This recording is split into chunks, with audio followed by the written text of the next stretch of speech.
Hello and welcome back to another episode of the On the Sideline podcast with Jackson and Kyle. And I am joined here, as always, by the man whose team just lost to the Denver Broncos. Sorry to rub it in. Kyle, how are you doing? Not too great. I got slaughtered in picks. Mm-hmm. The Patriots lost. I have to watch Mookie Betts play baseball for another team. If anyone cares about European soccer, Virgil van Dijk basically lost his leg on a cheap shot, and I lose him for now the season. So yeah, it's been a rough go at it for sports. So there's that going. Yeah, well, luckily, this is the podcast that is going to talk about most of that stuff. Not all of it. I don't think we'll get into the soccer, but yeah. Hello, everyone. I think our YouTube thing has been a bit weird. I'm not sure if it's showing up on everybody's feed right now, which might explain some low live numbers. But everyone in the chat, make sure you say hello, get your questions in about what we're currently talking about. You mentioned. Here I forgot to. You know what? Bad job by me. I forgot to get the banners up for the Monday games. I'll have you start while I get the banners. What were your thoughts on the Bills and Chiefs game? The Josh Allen MVP talks probably cooled down a little bit after that game. He wasn't good. We talked about when Josh Allen's really good, you take the good and the bad. And against the Chiefs, you saw a lot of the bad and less of the good. He was cooking in the Gabbert zone. They didn't do a whole lot offensively. They could not stop Clyde Edwards-Helaire. Mahomes, his numbers don't look awesome, but he didn't have to do a whole lot, and he was super efficient with everything he did. I thought the Chiefs just looked like a much better team. They needed this bounce-back performance, especially on defense. I thought it was a good job by them. And, this Bills defense thing is becoming really weird. They can't stop anybody, it seems like now. Yeah, to me, I saw you tweeted out you were not impressed with Josh Allen. I didn't really think he was that bad. I thought it was more the receivers weren't getting open, and the defense is abysmal. I mean, this is the second week in a row now. Allen has had 8 drives. So, I mean, the defense has to get off the field. The defense can't get off the field. And this is a real you see 26-17, you think like, okay, neither quarterback showed up. That wasn't really the case. Kansas City kind of just had a very slow, methodical way to go about this game. And clearly that's the way you can beat this Bills defense. And they have to do something. This is the problem right now. And I think that I didn't think Allen was that bad. I think that, again, this Kansas City secondary showed up. And the most underrated thing about this Kansas City Chiefs team is their secondary. And they're just I was watching the all-22 footage before the game, and there's just no one open all game for Allen. Yeah. So like you can blame him if you want to, but I don't know what again, if Mahomes is on the Bills, they still lose this game. Yeah. No, I mean, that's probably true. I don't know. He just makes so many decisions. Like, I feel like my overall feeling. Go ahead. I should be clear. I'm not saying he definitely had his mistakes as well. I'm just saying that, I think there's a lot. You can't just blame the quarterback for this one. No, I agree. I think that the Bills have a lot of problems that have been kind of swept under the rug because they started 4-0. Like I said, the defense hasn't been able to stop anybody all year. But when the offense is that prolific, it didn't look like it mattered. But I don't know. I just feel like I think my overall feeling on Josh Allen, and I continue to say this, but my number one rule for a quarterback is don't be dumb. And half the time, I feel like Josh Allen just is dumb. Yeah. And the one that I was highlighting was at the end of the game. The game was kind of over at that point, but they were trying to stage like a really late fourth quarter comeback, game-winning drive. And it starts with them sending 4 wide receivers deep. Allen has some time to throw, and instead of releasing the football, he tries to scramble out of the pocket because the pass rush is eventually going to get there, and he ends up getting a 2-yard run. And 2-yard run, and he doesn't get out of bounds too at the same time. So all those receivers have to run all the way back to the line of scrimmage. He doesn't wait for one of the receivers to set up. So they snap the ball because he doesn't set up for a second, and it's an immediate flag. And on the play, he throws a pick. It was a great interception by the Chiefs defender, but he threw it, it wasn't a good throw. There was double coverage on the play, and there was a penalty because he didn't wait for his receiver to line up. You just can't make mistakes like that if you're going to play good teams and hope to win. Well, I mean, he's going to make those mistakes. I mean, that's who he is. And so I think it's very fair to say, I've always sort of been even when he was doing good, I still feel like I was If you want to say I wouldn't want Josh Allen as a quarterback, I totally get it. I think there is a team. There is a way you can win with Allen. I think that there are games where the good outweighs the bad, and there are games where the bad doesn't outweigh the good. Or I think I said the same thing twice. But basically, what I'm trying to say is that sometimes the bad is too much to overcome. He will just make those head scratching mistakes. But let's talk about this Kansas City team for a second. I like Eli Mullen in the chat. Do you all think CEH or Le'Veon will be the Chiefs starter? That's a good question. Let's phrase it as prediction. When it comes to the first playoff game Kansas City plays, who's going to get the majority of the snaps, CEH or Le'Veon Bell? Until I see Le'Veon on the field, actually play, I know a lot of it probably has to do with the Jets. Mm-hmm. Until I actually see them actually play, though, and look decent, I'm going to say Clyde. I think that the Chiefs are investing a lot of this early season into trying to get Clyde some rhythm on the field. I think this offense, can be a lot more explosive than they looked in a lot of these games to start the season. But I think they're trying to incorporate – I think they think, long term, our team is going to be better if we invest in the run game now. That's at least the way I'm looking at it. They reaped the rewards, obviously, against Buffalo because Clyde was really good. I think that he's going to be the starter throughout the season and probably towards the end of the season, and he'll get the majority of the touches. But there's a few areas that I think that they really see Le'Veon Bell where, if he is cooked and can't run anymore, there's a few areas that I think Le'Veon Bell is going to help this team because they don't trust Clyde really in third down situations because it seems like they don't trust him in pass blocking. So Darrell Williams, I forget his name, the other running back for the Chiefs, plays a lot of Darrell Williams, I believe. Darrell Williams, yeah. He plays a lot of those third down situations because they clearly trust him in pass blocking more, and he gets receptions out of those plays. Now, if you put Le'Veon Bell in that situation, he's actually a great receiving running back. So I think he's going to get a lot of those touches. If Edwards-Helaire doesn't develop a lot of his game, you could start to see him get more first and second down touches, but I'm going to lead Clyde. Yeah. Also, can I just put in a petition to just make it Edwards-Helaire? Everyone calls it that. Let's just be a Tyrod Taylor and just say, if you want to call me Tyrod, it's fine, right? Just get rid of that. Yeah. But no, I actually think I could see Le'Veon Bell being really successful simply because that'd be the most Jets thing ever, right? Yeah. No, I completely agree. I could see him having a huge resurgence second half of the season. I just want to see it first before I say he's going to have more touches.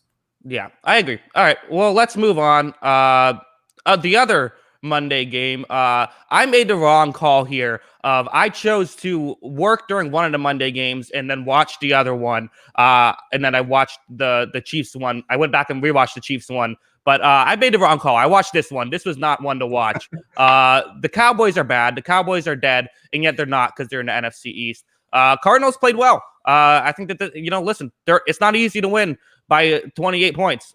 So good for them. But, yeah, this is a rough one for Dallas. Yeah, the Ezekiel Elliott thing's becoming a real problem. 2 more fumbles in this one. Andy Dalton wasn't great in this one either. Obviously, he had 2 turnovers. He struggled. And, I don't think Kyler was, good, but he kind of, just he didn't have to do a whole lot, and he looked good when they asked him to do things. I thought Kenyon Drake really needed a bounce-back performance. He looked good. This Cardinals defense really needed a bounce-back performance, especially losing Chandler Jones, and they looked pretty good. This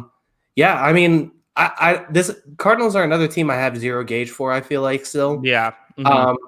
But, yeah, they look good in this one. The NFC East is a joke. The Cowboys are still winning the division. It's just fantastic. It's just hilarious. It's crazy. I don't know. I think I'm trying to figure out who I think could actually win this NFC East. I got nothing. This is a terrible game for Dallas, and they're going to need I think they're better than what this game is going to show. But I still think that this is not a good football team, and especially without Dak Prescott. There's one thing. There's been a narrative that your doppelganger, Mike McCarthy, people are saying that he should be fired. What do you think about this? I'm not ready to say fired yet, but it's definitely not.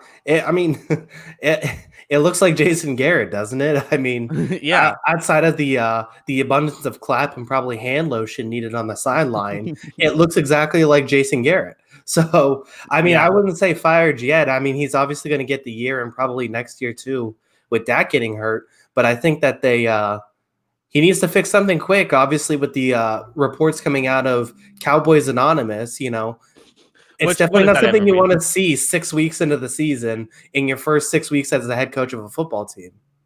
Yeah, no, it's hilarious that he's done exactly what he's been in Green Bay. Like there's been basically no shift whatsoever. It's my favorite thing. Yeah, we'll see. Maybe Dallas can turn it around. I still have faith in Andy Dalton. That was I mean, what disappointing. is turning around? They need to win 6 games, basically. I think they can do that, Mm-hmm. especially when they play the Balls twice and they play the Giants one more time. They Mm-hmm. essentially need to win one other game besides that. I think they can do that. As sad as it is, it might be a 7-9 division. So technically, they need to win 2 games, but I think that this team can still do that.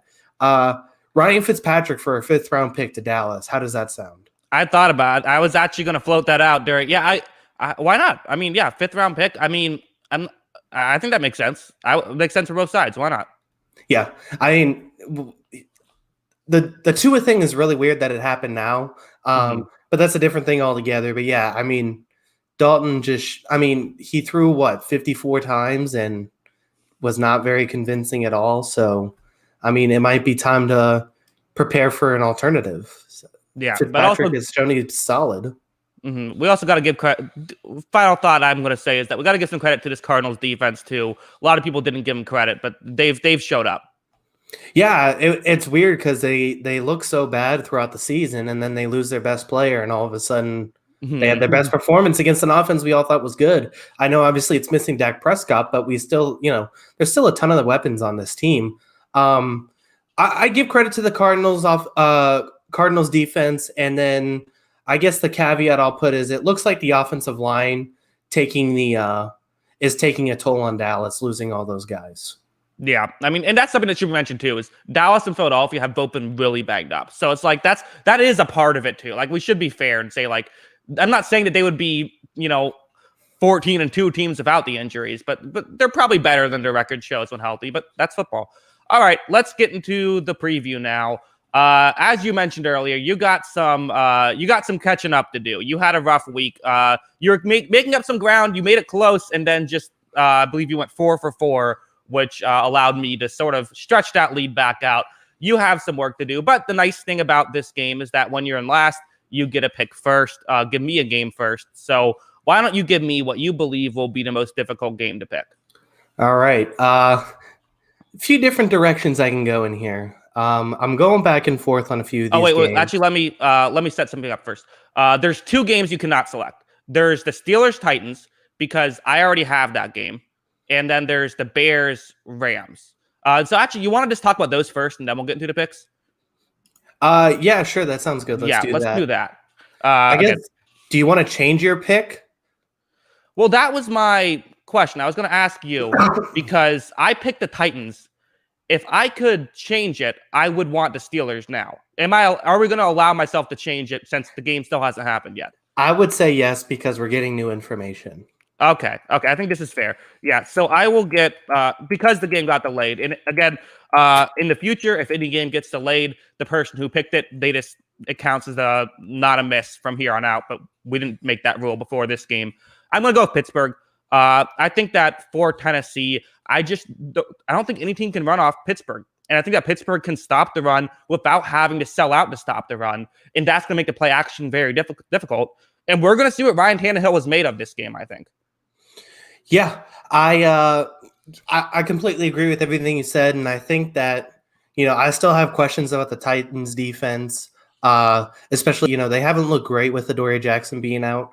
I think Pittsburgh's going to be able to move the ball, and I think it really comes down to do I think Tennessee can hit 25 in this game, and I'm not sure they can. Because I think Pittsburgh's going to be able to score enough to just keep the distance. Pittsburgh feels like the second best team in the AFC, third best team in the AFC. I think they're in the conversation. Mm-hmm. I mean, I don't know if I'm ready to put them above Baltimore just yet, but they're up there. I mean, they're a championship contender right now for sure. Yeah, Yeah, no doubt. I mean, I like both of these teams. I think they're firmly entrenched in 3 and 4 in the conference. But yeah, I think Steelers defense waking up last week just convinces me that they're probably going to put this over.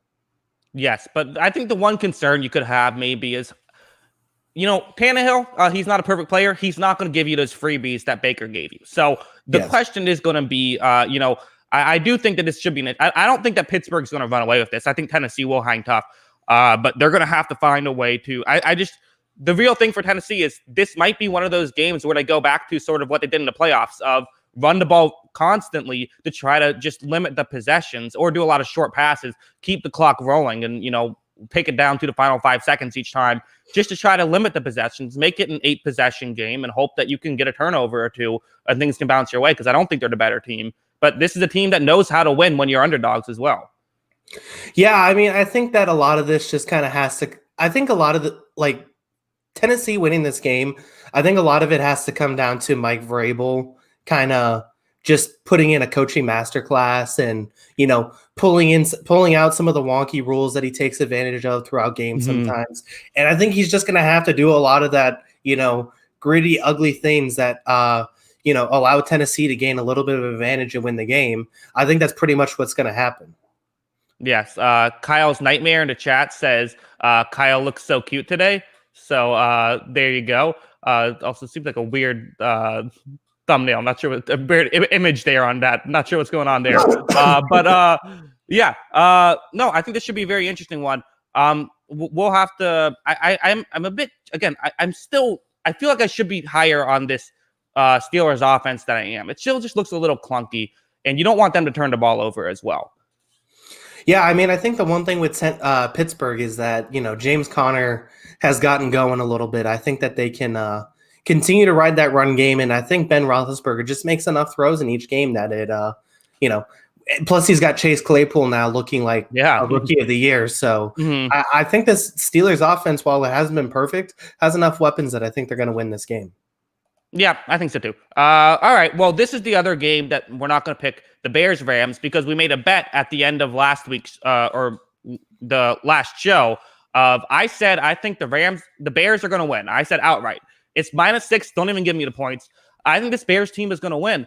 And so we made a bet. So whichever team loses. If the Rams lose, you get an extra point. If the Bears lose, I get an extra point. And part of me just remembering last time Jared Goff played the Rams. I remember when when both these teams were really good. When the Rams went to the Super Bowl, the Bears were 12-4. This was a primetime game, and the Bears completely shut down Jared Goff. I do have some concerns not even concerns. I think that's going to happen again. I don't see how this Rams offense is going to get too much going against this Bears defense, which is really good. Yeah, I mean, it's weird to say that I feel like this game's going to come down to how one guy performs. But I really feel like this game's going to come down to which Jared Goff we're getting this week. If you get good Jared Goff, the Rams offense can move the ball pretty well, and he does, they do some things all right, obviously. They're actually really explosive when he looks good. It just comes down to, is he going to be able to make enough throws against this Bear defense? I think some of these guys on the Rams are going to wake up this week. I think we're going to get a big Cooper Kupp game. I think he's going to get going. I think the backfield's going to get going. I think that the Rams are going to have enough weapons on offense to be able to pull this out. And I think Aaron Donald is going to have like one of those 2 sacks, forced fumble, couple tackles for loss kind of performance. And I think that they're just going to be able to shut the Bears down on offense, and Goff's going to make enough throws.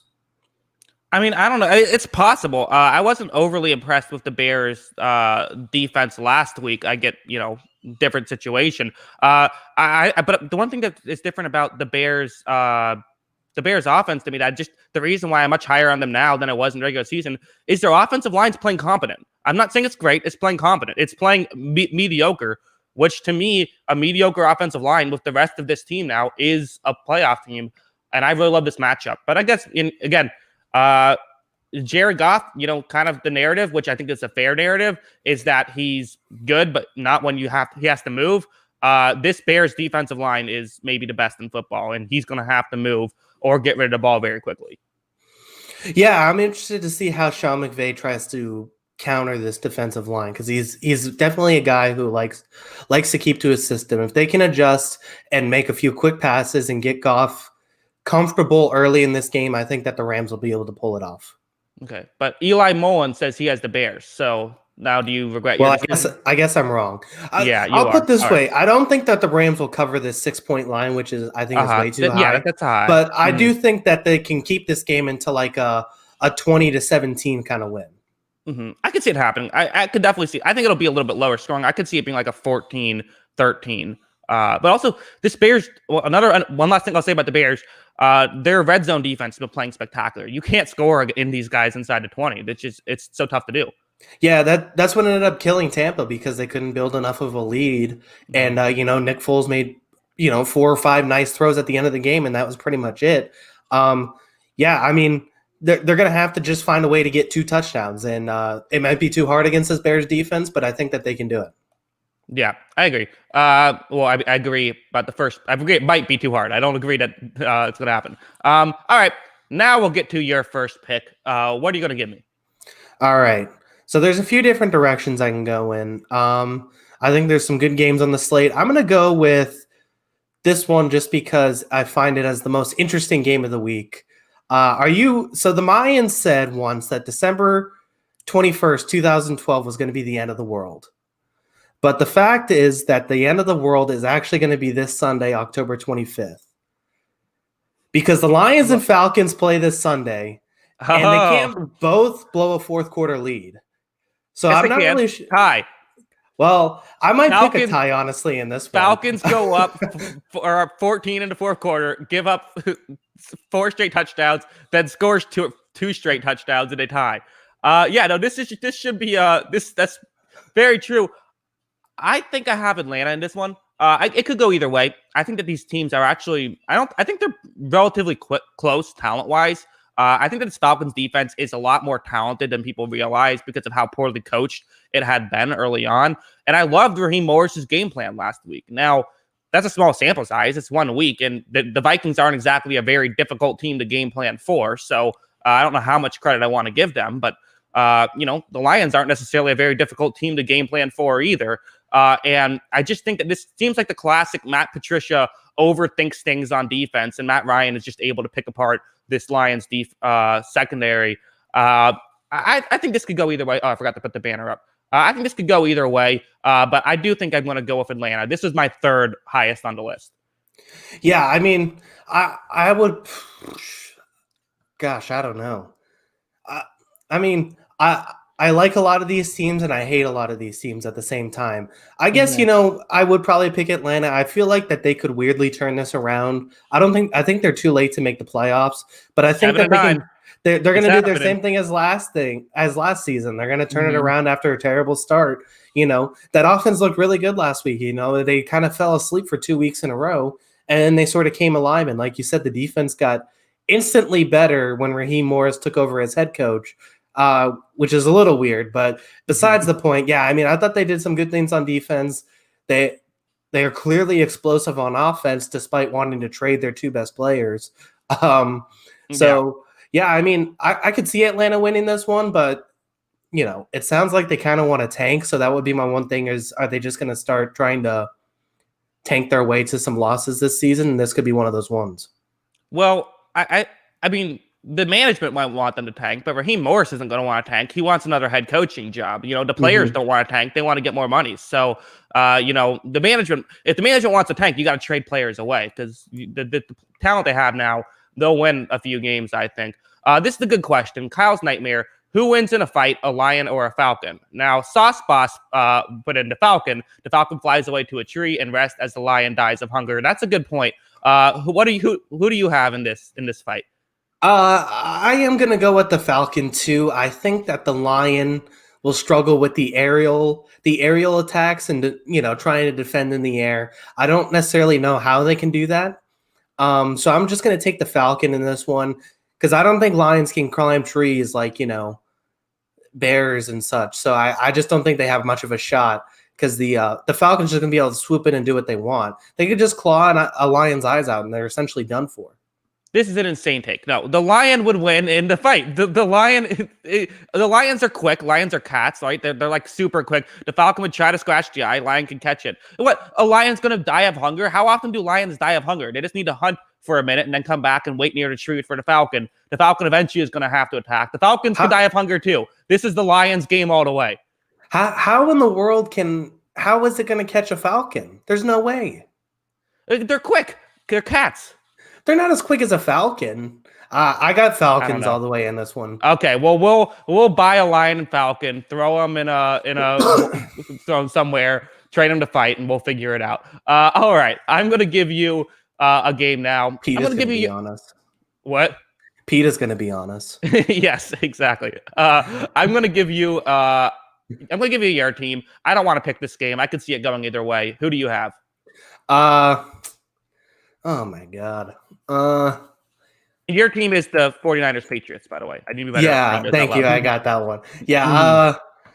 I think I'm going to take the 49ers right now. Mainly just because I think that the Patriots are in a weird spot where they really need Cam Newton to be Superman to win games. And I think he's good, but can he be great week in and week out? I'm not really sure. I'm just going to take the Niners because while I think that the Patriots defense is going to be able to kind of shut them down a little bit in the passing game, I don't think they're going to be able to stop them running the football. And that's just Kyle Shanahan's bread and butter. And I don't think there's, once again, until they make a move, I don't think there's enough weapons on the Patriots offense to win this game. Yes, I also noticed you almost said Lion instead of 49ers. I'm assuming you're just trying to change your pick away from Falcon to Lion. But yes, no, I think the 49ers are probably going to win too. I just think that one of the concerns I have is this Patriots team. I feel like their running defense hasn't been great. I don't know if the numbers back that up, but just from what I've seen, I feel like this is a team you can run on. And obviously, the 49ers are a team that can run the football. On the flip side, obviously, New England's the biggest weakness is they don't have a ton of, weapons for Cam Newton to throw to. And I almost feel like that's kind of the way you beat San Francisco is by kind of, throwing the ball deep, making those big plays. I think this is a tough matchup for New England, but it's also kind of one they need to win. I mean, 2-4, that's hard to come back from. Yeah, I mean, I think that they could probably take solace in that at least their division kind of seems bad. But at the same time, you can't catch Buffalo if you keep losing football games. So I think it's a tough situation. They can't stop the run, really. Phillip Lindsay had a big game last week. Him and McManus were the Broncos' two best players in terms of scoring because the passing game didn't do a whole bunch.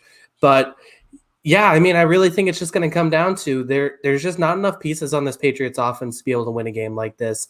The offensive line's going to get better in the coming weeks because they will get healthy, and I think this is a good offensive line when it's healthy. They're just really banged up too, and if they're not healthy and ready to go for this next week, which they might not be still, I don't know if David Andrews is going to be back. I could see this being a long day for the Patriots. Yeah, well, New England's offensive line has looked very good. Even I know that it was their worst game last week, but they were missing so many guys. Yeah, I thought they were still good. I mean, I don't know. I think this is a good. It's a top 5 line for me. I think, especially when healthy. Here's a good question though, Eli Mullen. How can you see the Pats winning this game? That's a good one for you. What's the story how do the Patriots win this one?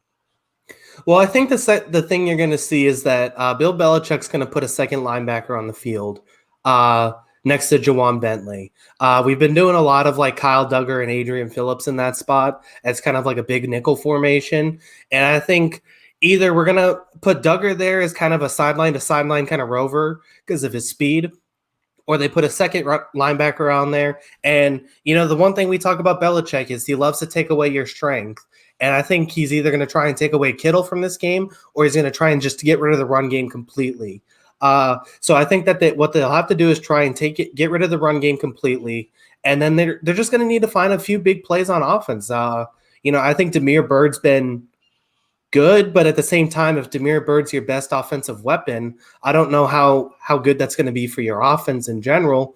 And then they got to establish the run game on their own too. They're missing a few pieces on that defensive line for the 49ers, and they're going to have to establish some sort of run game. Damian Harris needs more than 19 yards in order for them to win this game.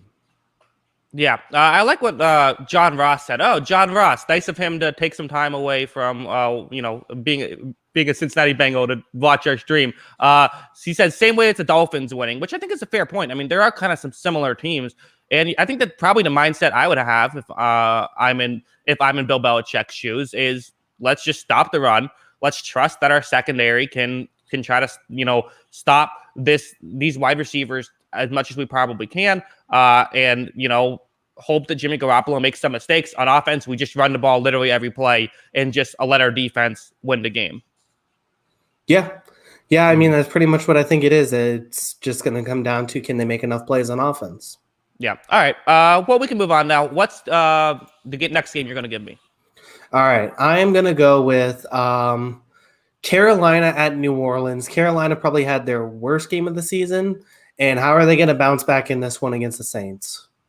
Yeah, this is another one I couldn't believe the line when I saw it. 7.5 just doesn't that seems crazy. I mean, bet Carolina in this one plus 7.5. I think New Orleans is the favorite. I do think that this is probably the better team. I think that one thing that does worry me a bit with Carolina is they are a team that they like to get you to. They love it when you play man. You can't play man against them. You have to play zone a lot. But when you do that, it can create turnovers. And this is a New Orleans team that basically has a base zone coverage. They like to play cover 2, cover 4, as opposed to some of these cover 3 schemes. But I think that this is definitely the kind of scheme that they're going to get a couple turnovers this game, I think. And I just don't think Carolina can win with giving up a couple turnovers. I think this is going to be a competitive game, I think, until maybe late in the second quarter. We'll see a turnover, and that'll sort of be the beginning of the end. That's my prediction.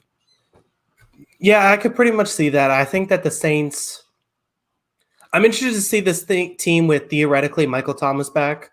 I think he is going to come back. So I'm interested to see this team with Michael Thomas back finally. And, they haven't had him made pretty much the entire season. He got hurt in that Tampa Bay game. So I think that the offense, hasn't obviously been great, but I think it's going to be interesting to see how they get going with their best player back on the field. I'm with you, though. I think that the Panthers are best when they don't make any mistakes. I think they're going to make a couple. There's too many pieces on the Saints defense that are going to make a play. And, I got the Saints here by 10. I also see John Ross said, as a speedster, I can be in 20 places at once. That's how he's able to be with the Cincinnati Bengals and also watching our stream at once. Makes sense now. Well, John Ross, will see you in Foxborough this Sunday. 20 places at once. I don't really want you, but it's okay. You can show up anyway because we don't have any receivers. Yeah, he'd still probably start for you. What were we talking about again? Panthers Saints. Yeah. I'm interested to see. I hope that we see another couple of. At this point, I'm rooting for Drew Brees to not throw the ball more than 15 yards down the field every play. That's just my new favorite thing. I love those narratives. Yeah. I mean, it'll be interesting to see if they could take a couple shots this game. Probably not because it's the Saints. But, I think that having Thomas back is just going to be huge for this team. I think they put together a big win that, people start paying attention to them again. Yes. I also see Sauce Boss said, report Michael Thomas discipline is over, according to Sean Payton. So good work there by Sauce Boss. He is our own Adam Schefter here in the chat. Yeah. Sauce bomb. Yeah, I agree. All right, I don't have too much else to add. You want to just go on to? I can give you a game. Yeah. Okay, I'll give you. I'm making sure I don't have to sweat during either of my two teams. I'm going to give you, or either of our two teams. I'm going to give you my team now. Tampa Bay against the Raiders. Tampa Bay coming off a big win. This Raiders team also coming off of a big win. This is going to be a night game. This is going to be a blast to watch. This is, great work by them putting this in as a primetime game. Who do you think is going to win it? I think that this is the Buccaneers game. I'm going to go with the Buccaneers because, quite simply, I think they're the best team in the NFC who have lost 2 games this season, basically by beating themselves, by committing penalties and making key mistakes. I think that this team's too talented, and I just think – so a couple things that I think that are going against the Raiders here in this one. The Buccaneers have the best run defense in the NFL. I think that the Raiders' offense is at its best when they can establish Josh Jacobs a little bit. I think it's going to be difficult to establish the run in this one, and I think the Tampa Bay is going to be able to shut that down. And the second thing is it looks like poor Trent Brown can't catch a break this year. is on the COVID list, and it seems like he's not going to be able to play again.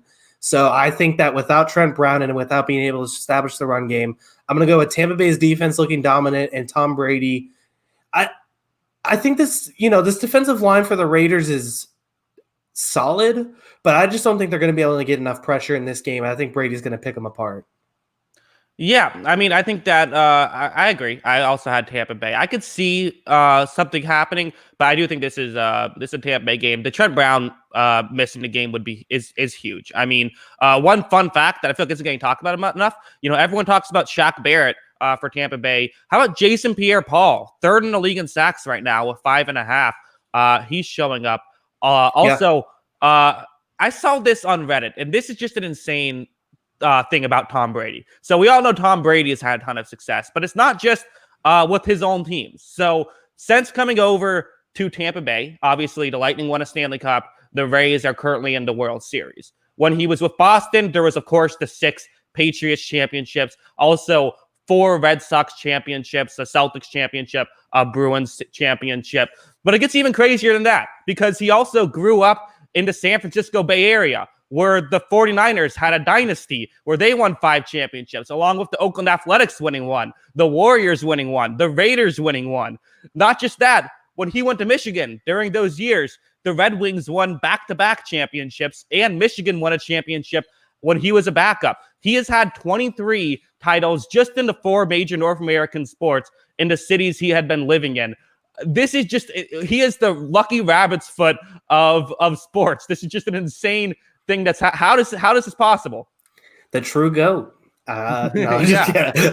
So good. He makes teams around him good. Yeah, it's kind of crazy to see, but I mean, the talent level in this Tampa Bay team, I think, is just insane. We talked about can all these moving parts fit together, but I just think, when this team's at its peak, I still think they're the best team in the NFC. Like I said, their 2 losses are essentially because they can't keep the flags off the field. Yeah. It hasn't, I think that they're better than New Orleans. I think they're better than Chicago. I think that it just comes down to the flags and the turnovers. I think when they limit that, they're easily the best team in football. I mean, I still like the Raiders team a lot. I like their offense a lot. I just think this is a really bad matchup for them. Yeah, we'll see. I hope you're right. We also have Uzi says Derek Carr greater than Brady. Well, right now, yes, but historically, also yes, right?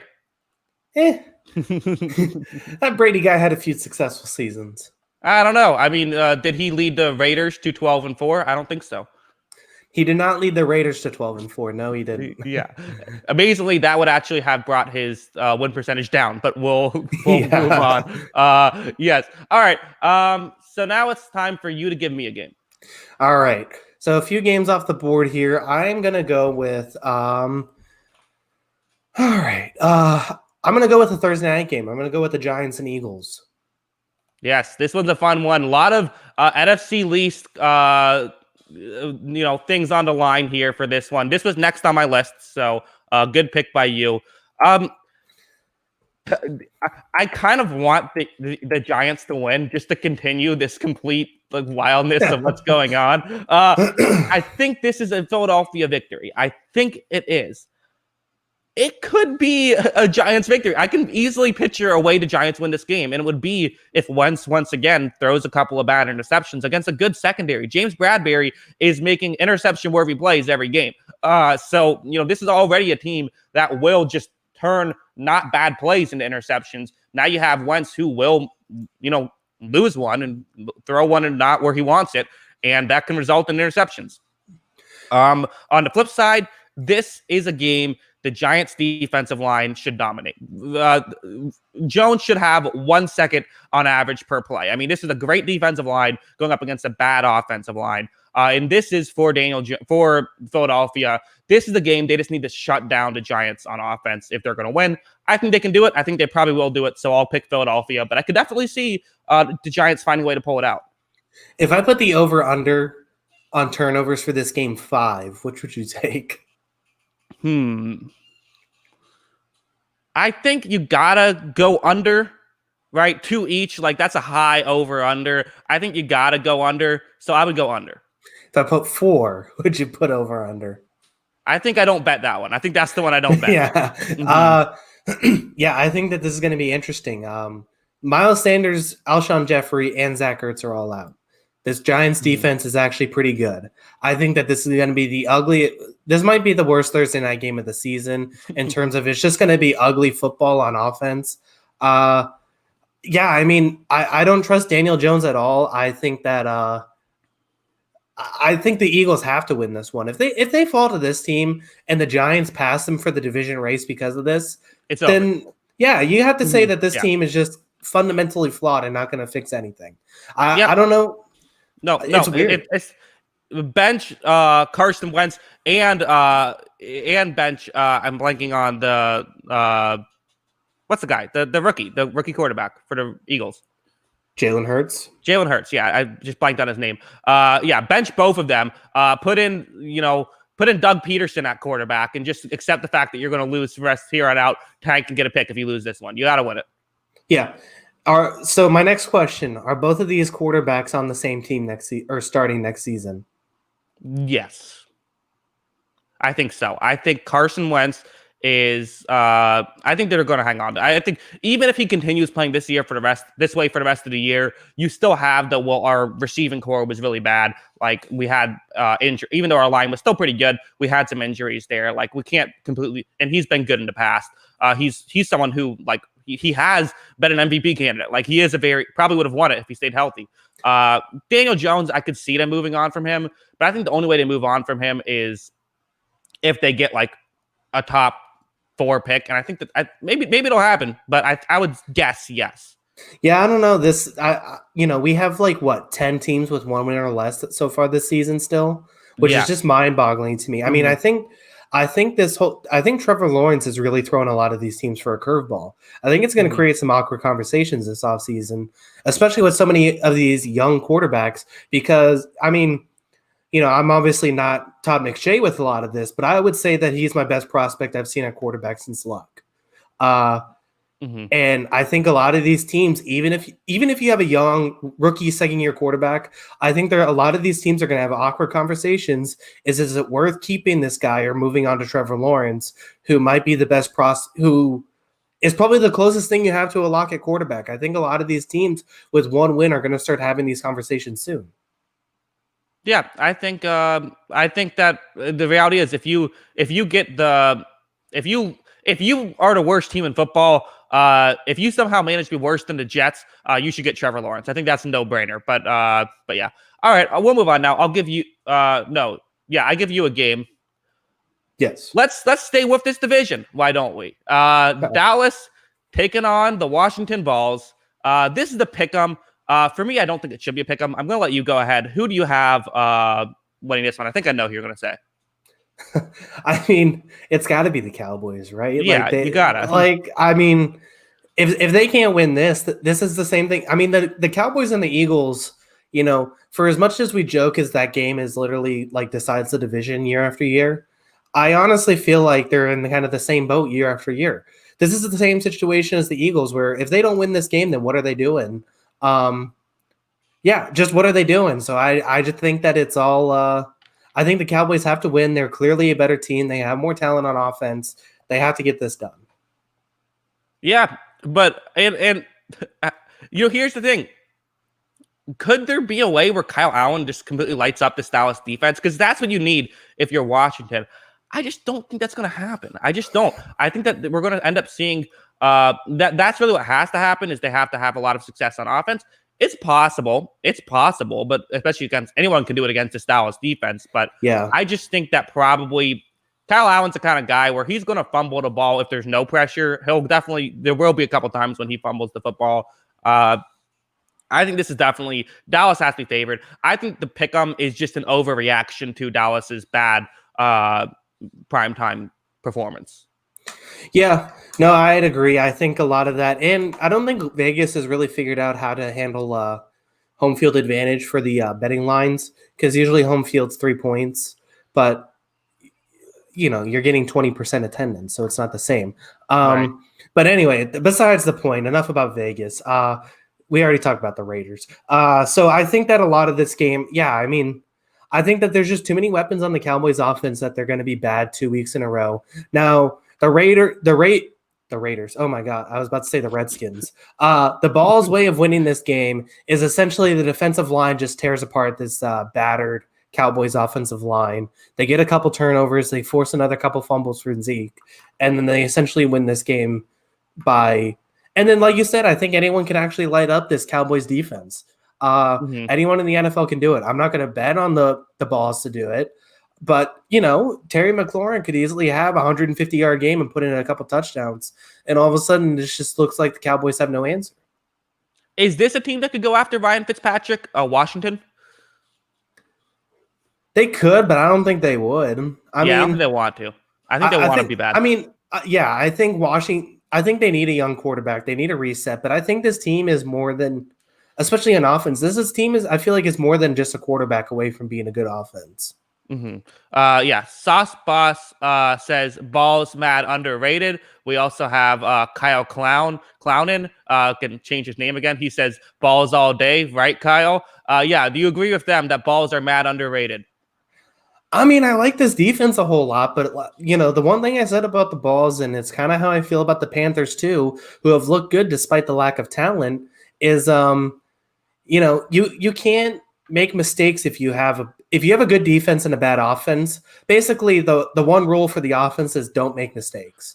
You could just do it's exactly what the Bears are doing right now. The offense isn't great, but they're not messing things up. If you're going to play, that good defense, you can't make mistakes on offense.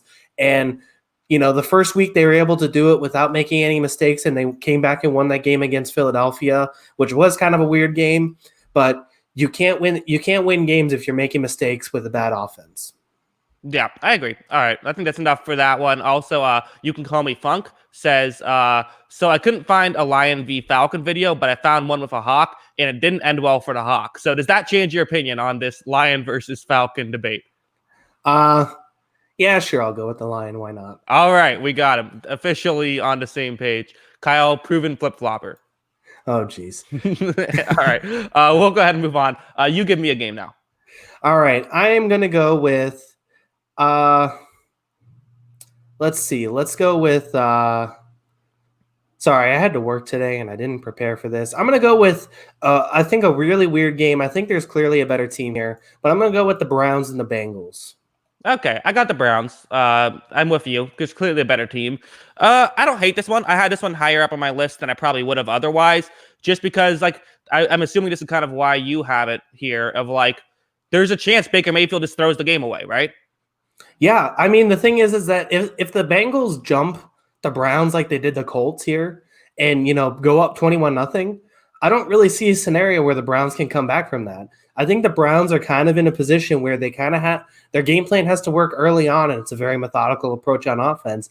I think that kind of has to happen for this team to win a lot of games. I think they're really good when their game plan's working, but if the Bengals jump this team like the Colts, then I don't really see a scenario where Baker's throwing them back into the game. Yeah. I mean, that's a fair point. It's just Baker Mayfield's so frustrating. He really is. This is another team I thought of as maybe a dark horse thing. If Fitzpatrick's only going for a 5th round pick, could you see Cleveland doing it? I mean, Fitzy's going to make just as many mistakes as Baker is, but at least he'll add the extra stuff. Or do you think you're trying to keep developing the young guy? Yeah, I don't know. I still feel like they like Baker. I think he's going to get every shot he can to be successful with this team. I mean, I think that they'll continue to roll with Baker through this season, but if it doesn't turn around, they got to move on from him this offseason. This team has way too much talent to not win at least 9 games this year and make the playoffs. I guess for this game, I think the one thing that pretty much could just throw a wrench in just about everything, Myles Garrett could have 18 sacks in this game. Yeah. I don't know what a record is for a game, but Myles Garrett could break it just because this Bengals offensive line is just atrociously bad. So I guess they have that going for them. Yeah, although I think Jonah Williams has been okay at left tackle, so maybe just line him up on right. But I think that that's a very fair point. This Bengals offensive line, it's not good whatsoever. We have Kyle Clownin again, also again, very mean name. Who's worse, Baker Mayfield or Burrow? let's face it the other way. Who's better, Baker Mayfield or Joe Burrow right now? Who do you got to win a game if everything else was equal? I guess right now, this very second, I'll take Baker because Joe Burrow's won one game in the NFL. How am I going to pick him to win a football game if he's won one out of 5 chances? I think that obviously, if I'm starting a team right now, I'm taking Burrow. But I think right now for this season, I'd probably lean Baker for now. But I think it's a lot closer than people think. Yeah, I think it's closer. I'm with you. I would go Baker for one game, but definitely Burrow.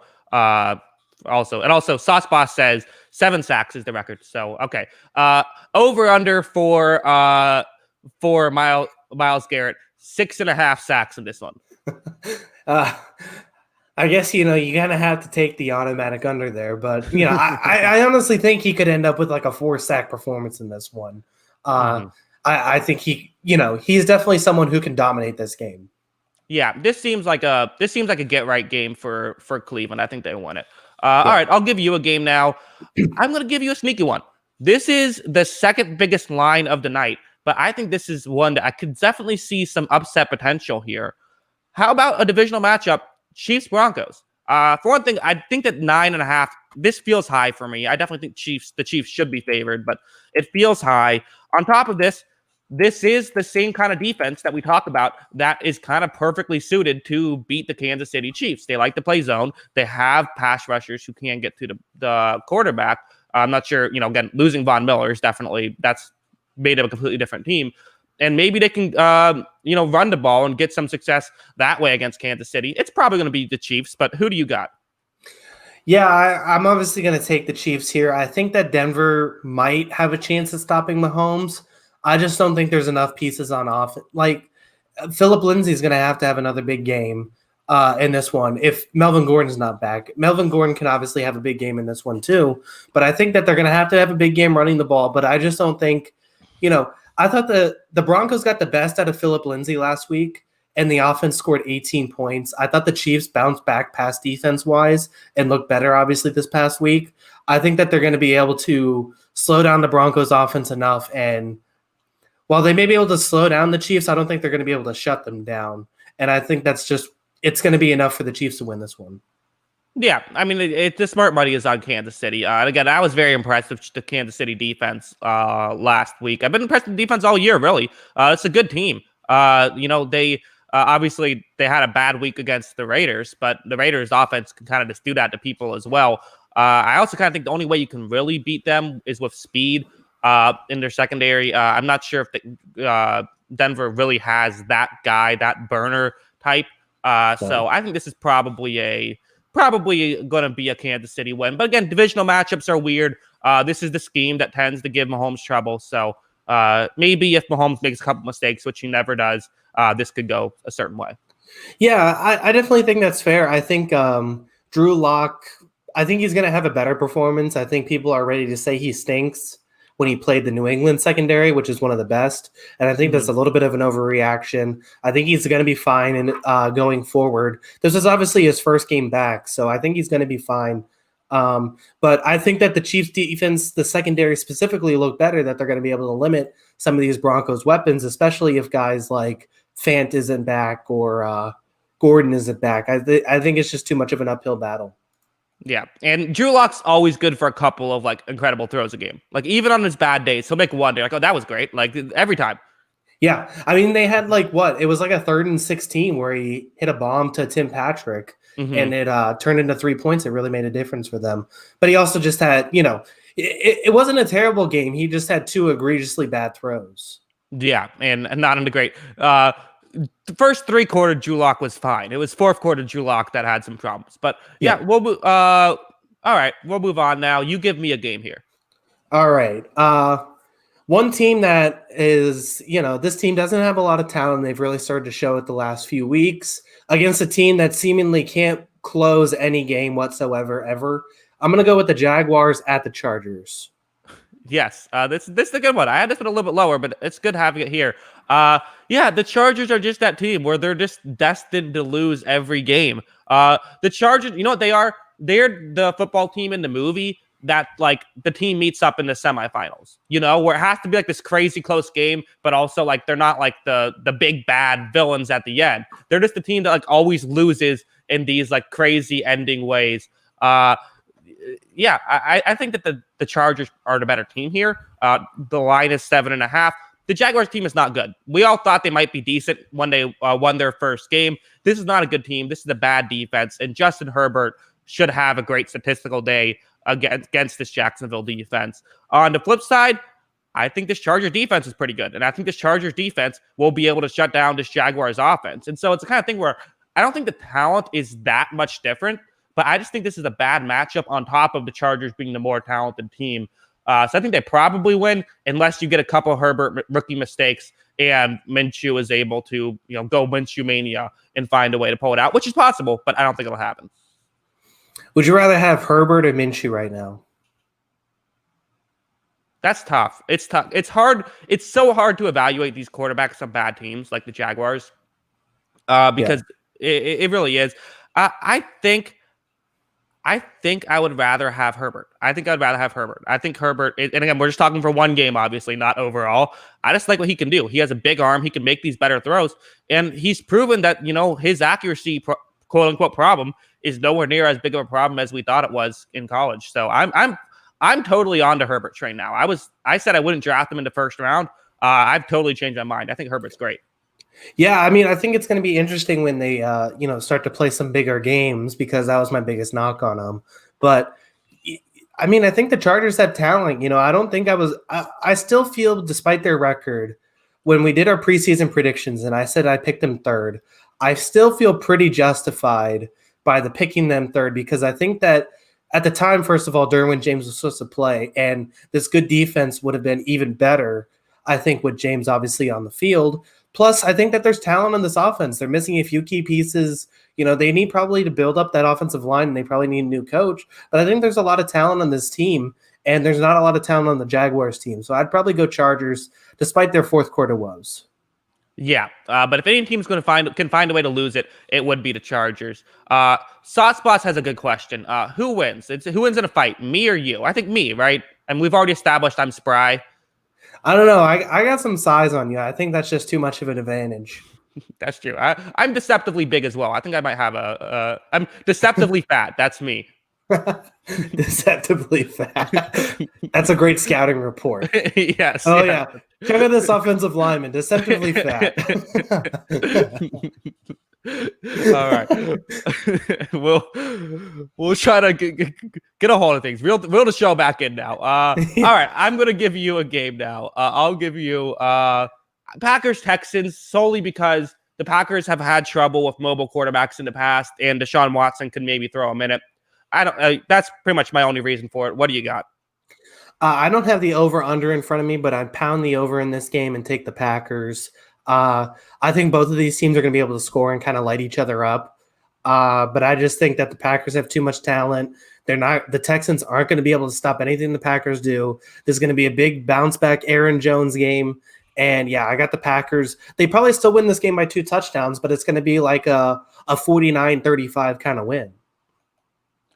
Yeah, I could see that happening. I mean, Aaron Rodgers isn't going to play like he played last week again, especially not against this defense. I think that he's going to have a better game. This is probably going to be the Packers game. Maybe Aaron Rodgers could get injured. Could the Texans win if that happens? Yes, because Tim Boyle's the worst college quarterback I ever seen, so there's no way he can be good in the NFL. Maybe Jordan Love could come in. I don't know. Did you see have you seen Tim Boyle's college football stats? I have no idea who he is. All I know is that you think he's terrible. And he played last week a little bit. That's all I know. So he played 3 seasons at Connecticut. I only know because he was in UCF's conference. But okay. He played 3 seasons at Connecticut and had 1 touchdown and 13 interceptions. Transferred to Eastern Kentucky. I looked at this yesterday. That's why I know these stats. After that, he transferred his senior year to Eastern Kentucky, had 11 touchdowns, and still had 13 interceptions at a Division II school. This guy is a terrible college football quarterback. I don't know how he's in the NFL. So, yeah, I think the Packers would win 0 games if Tim Boyle was their starting quarterback. Okay. Yeah. All right. Well, hopefully that doesn't happen. Hopefully Aaron Rodgers stays healthy. Yeah, I think the Packers probably win. I was interested. I don't know if. Do you know if it appears? I believe that David Bakhtiari has not been announced if he would play this week. That would be a big blow. Yeah, I mean that would stink. I don't know. Does it really matter? I mean, the Texans have nobody on defense. I don't trust anybody on this defense to do anything besides maybe JJ Watt, but at the same time, I don't think that really affects him. But yeah, I mean, losing Bakhtiari, who's been the stalwart on that offensive line, is just a big thing. Yeah, I agree. It'll be interesting to see maybe just how they go about this. It'd be great for this to be it feels weird that a game with Deshaun Watson feels like a get-right game, but it kind of does for Green Bay. We'll see what they do. All right, 2 games left. Seahawks, Cardinals, and Bills, Jets. I wonder which game you're going to give me. Yeah, that's a good question there. To answer Eli Mullen here real quick, I have the better hat collection. I'm willing to say that now. I have about 40 hats. I only wear a couple here on the show, but right now I got the Michael Jordan dad hat going. So that's pretty dope. I got that going. But yeah, I'm picking the Seahawks Cardinals for you. You can go ahead and pick that game. Yeah, you probably do have the better hat collection. I have about like 8 hats. I think maybe 8 to 10 hats. I'm doing to the hat game. My hairline's only started receding for like the past year, so that's what's been happening there. I have the Seattle Seahawks winning this game. I think this line is another one that's an overreaction from the Cardinals Cowboys game. I think that this should be to me like a 7-point line feels a lot more accurate. The Cardinals have a chance. They definitely have a chance. I just think that this is the way that Arizona is going to have to win this game is by throwing the football a lot, getting big plays. And I just feel like in not doing those little screen passes, you want to get those chunk plays against this bad Seattle Seahawks defense, that can't pass rush.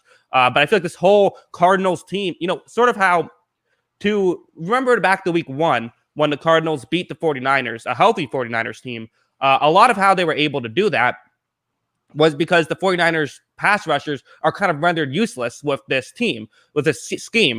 But I also feel like a bad pass rush is now kind of rendered useless, which is a good thing for Seattle because you don't want to have that be a big part of the game. I think Arizona is going to have to change up their game a little bit, and I don't know if they can do it that quickly. So I think it's a bad matchup. And also, I mean, Seattle their offense is ridiculous. Their offense might be the best in the league. I mean, it's insane. Yeah, I think that's just a huge difference. Yeah, I mean, I don't know. I think that people are definitely overreacting last week to the Cardinals' defensive performance. I don't think they're going to be that good again. And yeah, I think this game is going to be a shootout. And once again, a shootout favors Russell Wilson. I'll take him over anybody in a shootout right now at this point.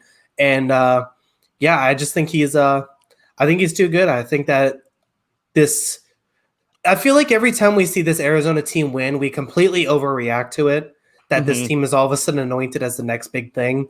Like I said, the offense wasn't, they didn't have to be great, but they weren't awesome against the Cowboys. Obviously, Kenny and Drake had a big game, but, Kyler Murray completed 9 passes in the game. I just don't see how they're going to be able to keep up with the Seahawks. Yeah, I think that I'm calling this, I'm going to give the term Baker Mayfield syndrome. And this is from his rookie season, maybe like rookie season Baker Mayfield syndrome, where in his rookie year, he was so inconsistent. He had some games where he'd be terrible, some games where he'd be great. But we didn't really talk about the games he was terrible. We only talked about the games that he was great because he was young. He was playing for a bad team in the Browns. And so, when something notable happened, we'd be like, hey, great. But when they lose, it's like, whatever. That's what the Browns do. I feel like this is kind of a bit with the Cardinals. Not quite just to the same degree, but because the Cardinals have been bad for so long, when they win games and win games in a notable way, we're going to be more excited about it just because it's almost like we naturally assume the Cardinals are going to lose every game because they're the Arizona Cardinals, and that's what they've been doing. Yeah. No, I completely agree with that. I think that we completely overreact to this team winning a couple games. I don't think that they're talented enough to keep up with the Seahawks. Yeah, I agree. All right. Last game. This is the tough one to pick. I'm glad I'm not the one who has to pick this one. Bills taking on the Jets. This is going to be your classic. Josh Allen puts up 350 yards, scores 4 touchdowns, and Big Cat goes off on Twitter talking about how great Josh Allen is, right? Yeah, I mean, he wasn't great in their game week 1 when these two teams played, but I think he is going to bounce back in this one. I think that they really need, but this is, once again, when you're on a little bit of a skid, the best thing that could happen to you is the Jets show up on your schedule. Yep. I think the biggest disappointment from this game, or this game hasn't even happened. And you're already disappointed. The biggest disappointment from this game is going to be that Sam Darnold's going to play. Currently, Joe Flacco is 87 yards away from passing Joe Montana on the all-time passing leaders list, and he's not going to get the chance to pass Joe Montana, just to prove everybody that Joe Flacco is greater than Joe Montana. Yeah, I mean, we already know that. We don't need to prove. Once meaningless stat, it's already decided. But yeah, so he's not going to get the opportunity to prove himself in this one. And pass Joe Montana because Sam Darnold has to ruin everything. I'm taking the Bills by like 30 though. Yeah, Mike Riley said something I was going to ask you. I think this is the better question. Do the Jets beat the spread? The spread is -13. Is it enough? I think no. I think Bills. I would probably bet on Bills covering. They're 0-6 against the spread. This isn't just a bad team. It's an egregiously bad team. They don't cover. They don't win. I mean, this is one of the worst football teams I've ever seen. Yeah, I mean, Vegas is going to keep bumping these spreads up until you have to bet the Jets. This is exactly what they want to do because nobody's ever going to bet on the Jets for anything. They're going to keep bumping this line up until it's insurmountable. But yeah, they're 0-6 against the spread. I've won every week. But I've won what? I think I'm 8-2 overall by basically betting against the Jets and the Giants, and it's worked for me. So just keep betting against the Jets. Yeah, I remember we made a joke like after week 2 of like, remember gambling is, it can be addictive. Always gamble responsibly. Only bet against the Jets. And so far, that has literally been 100% true. They have not gotten wrong whatsoever. And they play the Chiefs next week, so I'm looking forward to seeing that. Let's talk about the game for a second. I keep feeling like the Jets are due because what teams are doing against them is so simple. They're just playing like cover one man all game, and the Jets can't seem to beat it because the receivers can't seem to get open. We've seen Buffalo have some problems in the secondary. We've seen them have trouble with, quarterbacks can get around the edge. Quarterbacks can run. I could see Darnold running for 60 yards in this game. Logically, I keep thinking like I can see this working.